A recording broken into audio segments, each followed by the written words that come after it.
샬롬, 사랑하는 성도 여러분, 평안하셨습니까? 네, 오늘은 요한복음 14장 27절 평안을 너희에게 끼치노니 곧 나의 평안을 너희에게 주노라. 내가 너희에게 주는 것은 세상이 주는 것 같이 아니하리라. 너희는 마음에 근심도 말고 두려워하지도 말라. 요한복음 14장 27절입니다. 예수 믿고 가장 귀하게 나타나는 정상이 평안입니다. 샬롬, 세상 사람이 결코 가질 수 없는 혹은 세상이 주는 평안하고 또 다른 세상이 주는 평안은 주님이 주시는 평안하고 틀립니다. 또 평안이 없는 일반적인 사람들의 특징은 자신 속에 어떤 부조와 불안이 있기 때문에 그것이 세상을 바라보는데 반영이 되는 거죠. 내 속에 부조와 불안, 어떤 울분이 있다면 세상과 사람에 대하여 모든 것을 바라보는 데 대하여 그것이 반영되기 때문에 아름답게 보일 수가 없는 것이죠. 그 세상을 너무 탓하는 사람, 사람을 싫어하는 사람은 내 속에 부조와 불안, 어떤 울분, 어떤 상처 그런 것들이 뒤섞여져서 아주 맑지 못한 상태가 되어 있기 때문에 또 여러 가지 이유가 있겠죠. 정말 어떤 억울함을 당했다든지 그렇잖아요. 세상 모든 일이 공정하지 않으니까 아주 심한 억울한 일을 당했을 때, 사람으로부터 억울한 일을 당했을 때, 사람으로부터 큰 사기를 당했을 때, 사람으로부터 큰 피해를 받았을 때 사람 싫어지지 않겠습니까? 그렇죠? 또 어떤 분은 건축하시는 분인데 교회 건축을 했다가 아주 큰 상처를 입었는가 봐요. 자세한 것은 모르는데 그래서 아주 교회라면 고개를 절레절레 흔드는 참 어떤 분은 교회를 통해서 은혜를 받기도 하고 놀라운 참 평안을 얻기도 하는데 어떤 분은 교회 때문에 큰 피해를 입어가지고 마음에 평생 상처를 안고 아주 교회라면 아주 질색하는 이러면 참 신기하지 않습니까? 그래서 마음이 우울하면 오히려 아주 날씨가 좋고 세상이 평안해 보이는 것이 더 싫어질 때가 있죠. 나는 이렇게 마음이 평안하지 못하는데 왜 이렇게 세상은 아주 봄날이고 그렇잖아요, 여러분. 그런데 그 사람이 어떤 사람을 사랑하게 되면은 뭐라 그래요, 여러분. 사랑에 빠진 사람들은 온 세상이 자기를 위하여 존재하는 것 같고, 그죠? 아주 나무가 손짓하고 꽃들이 자기를 향해서 살랑살랑 손짓하는 것 같고 꽃향기가 자기를 위하여 딱 준비해 놓은 것 같고 그렇지 않습니까? 자, 그래서 이렇게 사람의 마음 상태가 우리가 어떤 사랑에 빠지면은 정말 보이는 모든 것이 아름답게 보이고 우리가 어떤 사람으로부터 큰 사기를 당했다든지 어떤 큰 피해를 입었을 때는 세상 만물이 다 어둡게 보이잖아요. 이렇게 사람의 마음의 상태가 굉장히 중요하고 이 사람의 마음의 상태가 모든 것들을 바라보는데 영향을 주는 것임을 우리가 알 수가 있죠. 그래서 이 성경에서 말하는 평안은 히브리 말로는 샬롬, 헬라 말로는 에이레네, 이것은 무사 평온이 아닙니다. 세상 사람들이 누리는 평안은 무사 평온이죠. 그저 안락한 삶이죠. 그런데 성경이 말하는 샬롬은 폭풍 가운데 샬롬이에요. 역경 가운데 샬롬이에요. 여러분, 예수님이 제자들과 갈릴리 바다를 지나고 있을 때 큰 풍랑이 일어서 제자들이 우리를 살려달라고 주님을 깨우고 난리 났잖아요. 근데 주님은 그 풍랑 중에 배에서 주무시고 계셨어요. 얼마나 평안한지. 바로 이 주님의 평안이 풍랑 속에서도 주무실 수 있는 평안. 그래서 주님이 일어나셔서 풍랑을 꾸짖고 잠잠케 하시니까 제자들이 깜짝 놀라는 거예요. 세상에 주님은 도대체 그때는 주님이 하나님인 줄 몰라요. 제자들이 예수님이 도대체 어떤 분인데 말 한마디로 풍랑이 잠잠게 되느냐. 여러분 믿어지십니까? 주님의 말씀 한마디면은 자연계에서 일어나는 풍랑도 잠잠게 하시는 거예요. 여러분, 주님은 우주 만물의 창조자시고 뿐만 아니고 우주 만물을 운행해 나가시는, 운영하시는, 경영하시는 우주 만물의 경영자가 되시는 거예요. 큰 회사의 경영자 정도가 아닙니다. 여러분 우주라고 할 때요. 그 크기를 말하면 아주 상상할 수가 없습니다.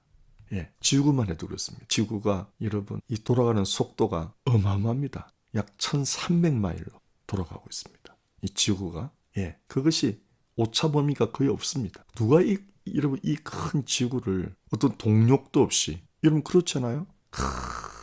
핵 항공모함을 운행하는데도 원자력이라는 것이 있기 때문에 계속 돌아다니지만은 그 원자력도 사실은 만료 기간이 있어요. 그러나 이 지구의 나이가 몇 억 년 아닙니까, 여러분? 근데 이 어마어마한 지구가 어떻게 돌아가느냐 말입니다. 그것도 비행기 속도의 약 2배 이상, 1300, 1200, 1300마일을 누가 돌리느냐 말이에요. 어떤 일로? 그 오차 범위 없이. 근데 그런 지구 같은 별이 이 우주 안에 이루 말할 수 없이 많잖아요, 여러분. 그 모든 별들을 경영하시는 우주 만물의 경영자. 여러분 그분인데 풍랑 하나, 갈릴리 바다에서 일어나는 그 풍랑 하나 말 한마디로 잠재우지 못하겠습니까? 무슨 말입니까, 여러분? 하나님의 말씀은 천지 만물을 창조하신 말씀이잖아요. 여러분, 우리 기독교 신앙에서 가장 중요한 것은 말씀 신앙입니다. 말씀 신앙. 어떤 말씀 신앙이냐? 예수 그리스도는 말씀이시다. 태초에 하나님이 천지를 창조하시니라. 근데 태초에 말씀이 계시니라. 이 말씀이 하나님이시니라. 이것이 기독교의 특징이에요. 태초에 하나님이 계시고 하나님이 천지를 창조하셨는데 또 보니까 태초에 말씀이 계시니라. 이 말씀이 곧 하나님이시니라. 그러니까 하나님이 말씀인 거예요. 이 말씀이, 이 하나님이 육신이 되어 오셨다. 이 말씀이 하나님이 사람이 되어 오셨다. 그분이 곧 예수 그리스도다. 예수 그리스도를 보니 은혜 위에 은혜로라. 아멘? 이것이 기독교 핵심이에요. 천지를 창조하신 분이 하나님이신데 하나님은 곧 말씀이시다. 그 말씀이 사람으로 오신 분이 예수 그리스도시다. 그러니까 여러분 예수 그리스도가 갈릴리 바다를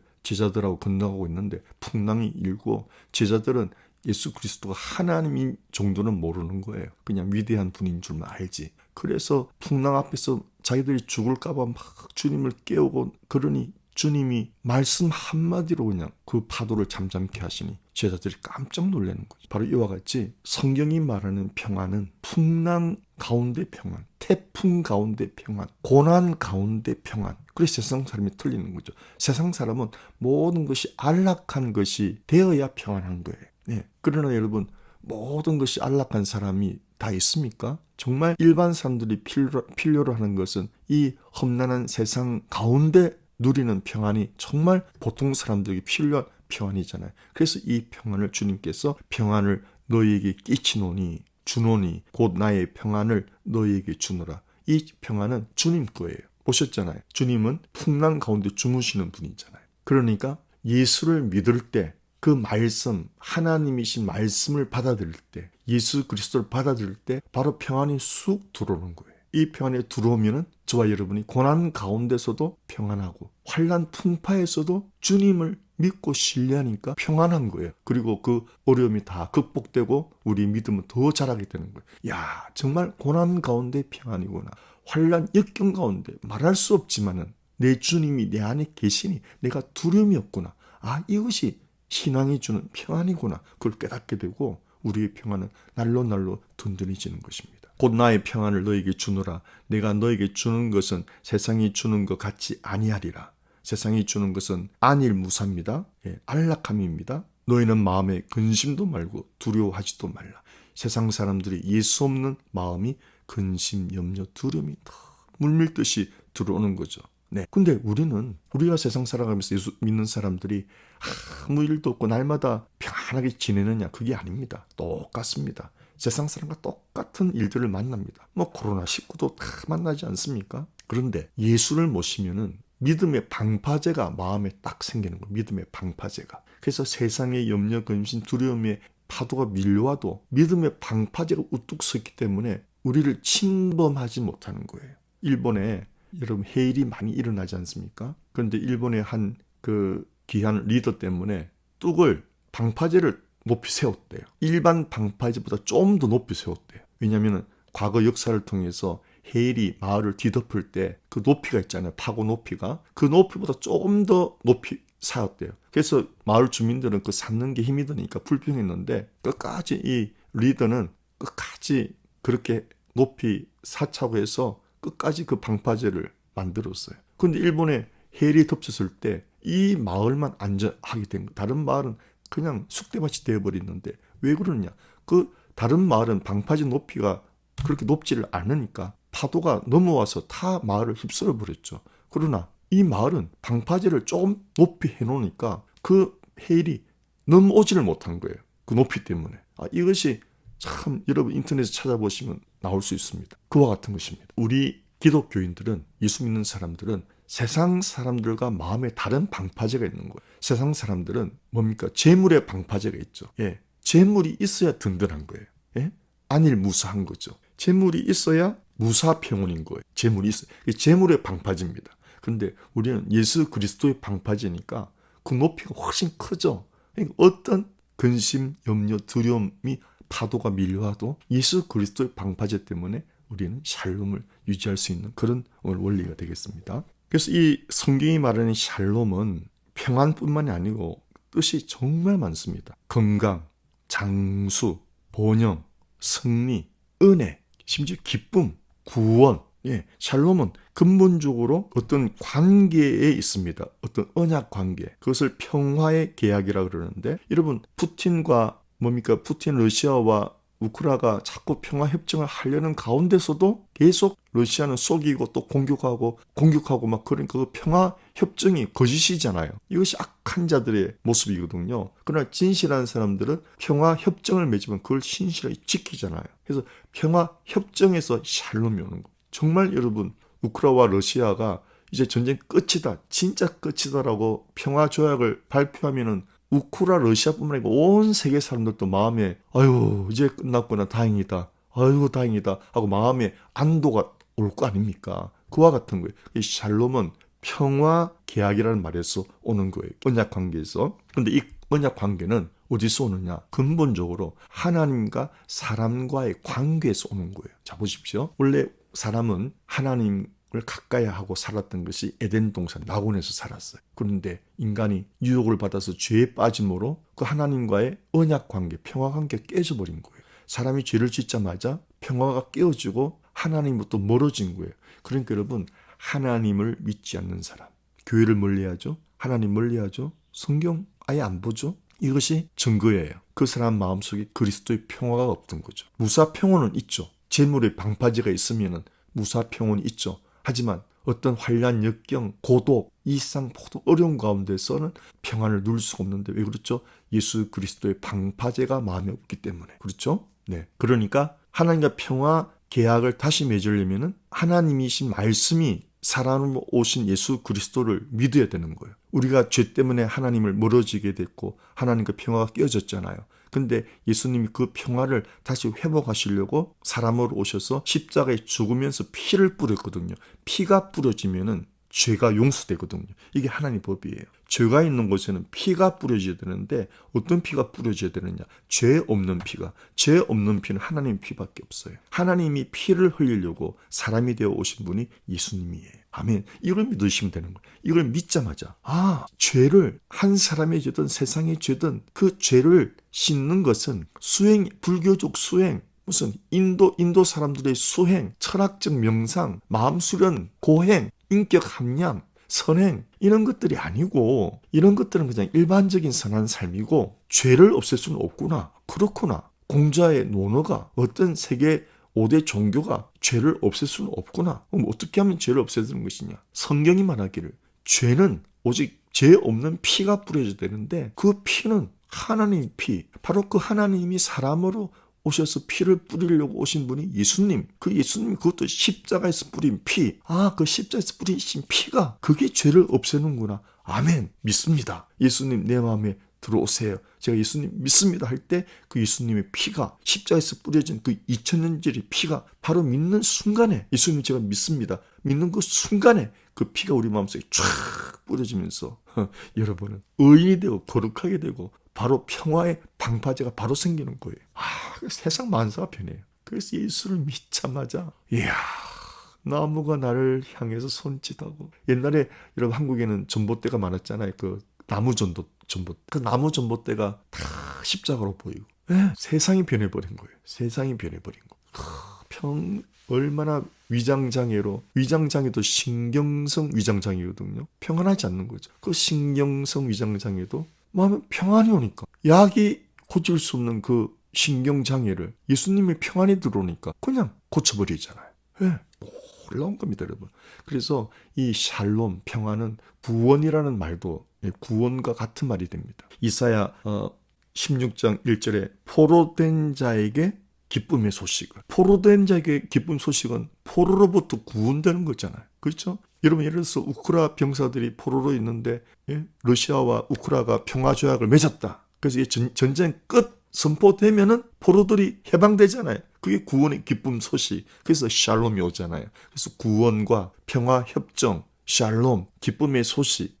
이것은 다 샬롬이 주는 의미입니다. 아멘. 여러분, 예수를 안 믿으면요, 마귀에게 종살이하는 거예요. 모르지, 우리 눈에는 안 보이지만 마귀가 우리를 끌고 가는 거예요. 그래서 가지 말아야 할 곳을 가게 되고, 생각하지 말아야 될 것을 생각하게 돼요. 그냥 선택하지 말아야 될 것을 선택하는 게 여러분이 한 게 아니에요. 마귀가 옆에서 조종하기 때문에 여러분이 그런 일을 하고 후회하는 거예요. 그래서 예수를 믿지 않으면 마귀의 포로 생활을 한 거예요. 근데 예수를 믿는 순간, 예수의 피를 믿는 순간, 예수 내 마음에 쑥 들어오자마자 마귀는 혼비백산 도망가 버립니다. 마귀의 줄이 끊어지고 여러분은 예수의 사람이 되는 거예요. 할렐루야. 평안이 오고 기쁨이 오고, 가치관이 변화되고. 그 베네핏은 여러분 이루면 알 수가 없습니다. 여러분, 이래도 예수 믿는 거 주저하시겠습니까?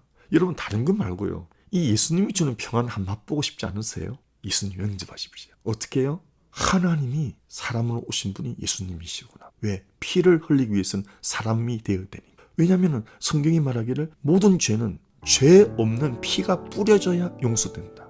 다른 어떤 걸도 안 된다. 그 피는 예수님 피밖에 없다. 하나님이 사람으로 오신 예수님밖에 없다. 공자님이 하나님 아니잖아요. 부처님이 하나님 아니잖아요. 모하메드가 다 사람이잖아요, 여러분. 하나님이 사람으로 되어 오신 분은 예수님밖에 없어요. 간단하죠?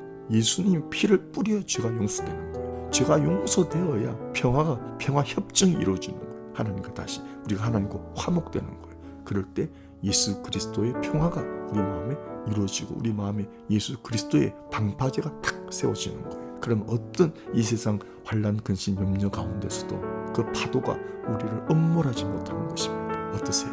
이래도 예수님 영접지 않으시겠습니까? 겸손히 눈을 감으시고, 예수님, 모든 죄는 예수님의 피가 뿌려져야 용서되는 걸 알았습니다.